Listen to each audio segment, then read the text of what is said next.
நீங்கள் இருந்தாலும் சரி, நீங்கள் எப்படிப்பட்ட சூழ்நிலையில் அகப்பட்டுக் கொண்டிருந்தாலும் சரி, தானியேல் போல சிங்க குகைகள் இருந்தாலும் சரி, அப்பா உங்களுக்கு தயவு உண்டு பண்ணுவார். அல்லேலூயா.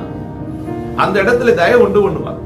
அவர் தயவு உண்டு பண்றது ராஜாக்கள் மத்தியில உங்களுக்கு தயவை உண்டு பண்ணுவார். அல்லேலூயா.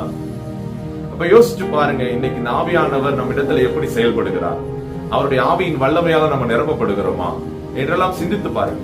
இன்னும் பரிசுத்த ஆவியானுடைய அந்த வல்லமையை ரிசீவ் பண்ணல அப்படின்னா அந்த பரிசுத்த ஆவியானவருக்காக வாஞ்சிங்க.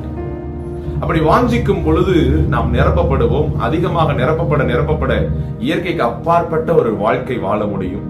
தேவன் சொல்லக்கூடிய காரியங்களை நாம் கேட்க முடியும். அவர் கொடுக்கக்கூடிய பிளானை கேட்டு நம்முடைய வாழ்க்கையில செயல்பட முடியும்.